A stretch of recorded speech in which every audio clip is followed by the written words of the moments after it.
ராஜகுட்டி என்ன என்னைக்கு சோகமா இருக்க? ஆனா போங்கப்பா, எவ்வளவு நாளா ஒரு படம் எடுக்கணும்னு முயற்சி பண்றேன், ஆனா என்னால முடியல. அதான் வருத்தமா இருக்கு. படம் எடுக்கணும்னு சாதாரணமான விஷயம் இல்ல. அதுக்கு முதல்ல நல்ல ஒரு கதை இருக்கணும். குமாரையோ, நல்ல கதை இருந்தோம், வாய்ப்பு கிடைக்கல. ஆனா இப்போ ஒரு அருமையான சப்ஜெக்ட் எடுத்திருக்கேன். அது டைட்டானிக்கே மிஞ்சிற அளவுக்கு சூப்பர் லவ் ஸ்டோரி. அப்படி என்ன கதை சொல்லுச்சு? Okay, listen everybody. அதாவது கதை என்னன்னா, ஒரு லவ் ஸ்டோரின்னு சொன்னேன். அதுல முதல்ல ஹீரோயினை லவ் பண்றாரு. பட் சிச்சுவேஷன் காரணமா ஹீரோயின் வில்லனை லவ் பண்றாங்க. ஆனா அந்த பாலகனும் வில்லன் என்ன பண்றான்னா, ஹீரோ அவரோட தங்கச்சியை லவ் பண்றான். ஆனா ஹீரோவோட தங்கச்சி ஹீரோயினோட அண்ணனை லவ் பண்றான். ஆனா அப்படி இப்படின்னு சுத்தி பார்த்தாலும் ஹீரோயினோட அண்ணன் வில்லனோட தங்கச்சியை லவ் பண்றான். ஆனா அந்த இடத்துலதான் கதையில ஒரு ட்விஸ்ட் வச்சேன். வில்லனோட தங்கச்சி ஹீரோவோட தம்பியை லவ் பண்றான். கடைசியில 2 பேரும் தற்கொலை பண்ணிக்கிறாங்க. அவங்க யாரும் தெரியுமா? வேற யாரு? இந்த படத்தோட டைரக்டரும் ப்ரொடியூசரும் தானே. உட்கார்றா. இந்த படத்தோட ப்ரொடியூசர் டைரக்டர் மட்டும் இல்ல, இந்த படத்தை பார்க்க போற அத்தனை பேருமே சூசைட் பண்ணிக்கிறாங்கப்பா. நீ ஏன் என்னோட வாழ்க்கை வரலாறு படமா எடுக்க கூடாது? நான் பண்ண சாதனைகள், நான் பட்ட சோதனைகள், எதிரிகள் எனக்கு கொடுத்த ரோதனைகள், நான் பண்ண போதனைகள், இதெல்லாம் நீ படமா எடுத்தா என்ன? அதுக்கு நான் தூக்க மாட்டேன் சத்துவேன்.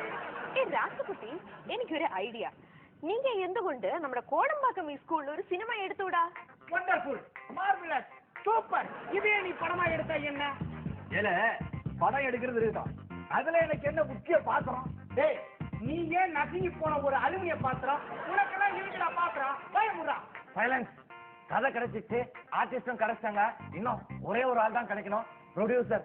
அவர் மட்டும் கிடைச்சிட்டாருன்னா படத்தை எடுத்துடலாம். ப்ரொடியூசர்னா தயாரிப்பாளர் தான், எனக்கு வாக்கு கொடுங்க, பணத்தை நான் ஏற்பாடு பண்றேன்.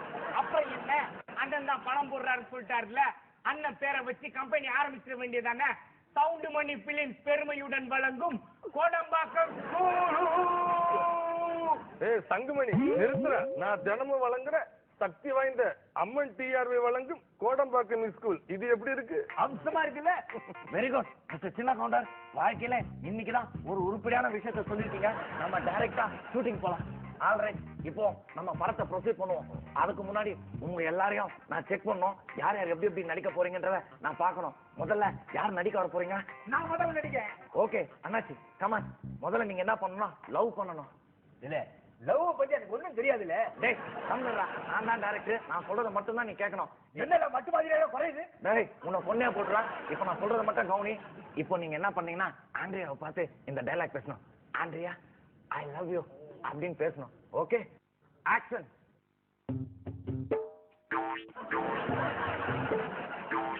நோ, கேமரால டேப் தீந்துரும். சீக்கிரம் போயா. ஏல ஆண்ட்ரியா, நான் உன்னை காதலிக்கேன். யோ, என்னையா பேசுற? கேனைய மாதிரி காதலிக்கேன் கேன்ற நல்லா ரொமான்ஸா அப்படி பேசணும்.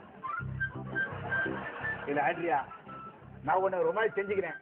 நம்ம 2 பேரும் எங்க ஓடி போய் கல்யாணம் பண்ணிக்கிடுவோம். ஐயோ கட் கட் கட். யோ நல்லா ரொமான்ஸா எக்ஸ்பிரஷனோட சொல்லியா, I love you.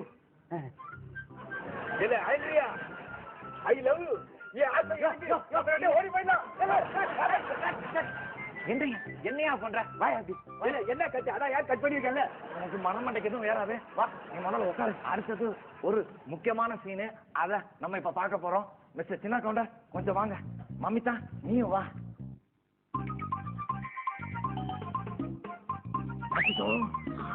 Okay mister சின்ன கவுண்டர், மம்மிதா உங்களுக்கு தங்கச்சி மாதிரி. என்னது? மமிதா என் தங்கச்சி மாதிரியா? என்னால ஒத்துக்க முடியாது சார். ஓகே, நீங்க தான் மம்மிதாவோட அண்ணன். அப்ப டபுள் ஓகே. ஓகே, நீங்க ஒரு ஏன் அண்ணன். ஒரு நாளைக்கு உங்க தங்கச்சியை கூட்டிட்டு மார்க்கெட்டுக்கு போறீங்க. அந்த இடத்துல நீங்க என்ன பண்றீங்கன்னா, டென்ஷன்ல உங்க தங்கச்சியை மிஸ் பண்ணிடுறீங்க.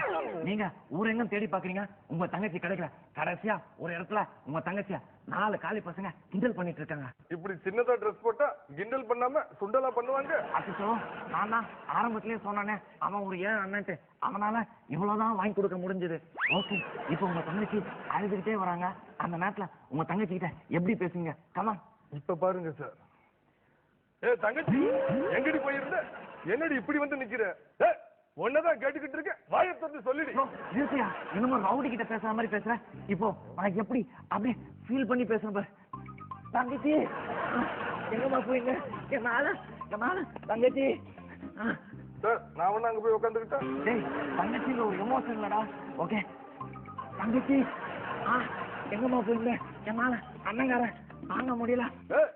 அவ தங்கச்சிடா. உனக்கு தானே, எனக்கு இல்லையே. தங்கச்சி என்னம்மா என்ன நான் பண்ணதெல்லாம் பார்த்தல என்ன மாதிரியா பண்ணணும். Okay come on proceed. இப்ப பாருங்க சார். ஓகே தங்கச்சி நான் உன் மேல எவ்வளவு பாசம் வச்சிருக்கேன்னு எல்லாருக்குமே தெரியும். அதுக்காக நான் உனக்கு 5 வயசுல வாங்கி கொடுத்த இப்படி ட்ரெஸ்ஸ இப்படி போட்டு இந்த அண்ணனோட மானத்தை வாங்குறியே, இது இது எந்த விதத்துல நியாயம்? இப்படி பார்த்தா இந்த பையன் மட்டும் இல்ல, தெருவுல போற வரவங்க கூட உன்னை கிண்டல் பண்ணி காலியா பண்ணிடுவாங்க. ஸோ இதெல்லாம் கொஞ்சம் யோசிச்சு பார்த்துக்க. வரட்டுமா சார்? எப்படி சார் உன்னுடைய பெர்ஃபார்மன்ஸ்? ஆனா பாவி நானே நீ சரியா சொல்ல மாட்டேன்ற தைரியத்துல நமிதா ஒரு 4 தடவை தொட்டுக்கலாம்னு பார்த்தேன். ஆனா நமிதா சொல்ல விடாம பண்ணிட்டேன். போங்க எல்லாரும் இடத்துல போய் உட்காருங்க. அடுத்தது என்ன பண்ண போறோம்னா, நானும் வந்ததுலேருந்து பார்த்துருக்கேன். படையெடுக்க போறேன்னு சொல்றதே தவிர என்ன படையெடுக்க? மன்னிக்கணும், காலையில இருந்து போர் அடிச்சிருந்தது, டைம் பாஸ் பண்ணணுன்றதுக்காக உங்க எல்லாரும் கூடயும் மொக்க போடணும்னு நினைச்சேன். மொக்க போட்டு அப்ப எப்படித்தானே படையெடுப்ப? உனக்கு என்ன படம் தானே எடுக்கணும்? Yes everybody follow me. வாங்க வாங்க வாங்க, என்ன படையெடுக்கலாம் பாப்போம். ஓகே சீக்கிரம் வாங்க. ஆக்ஷன். சிக்னேச்சரை எவ்வளவு அழகா போடுறதுல விளம்பரம்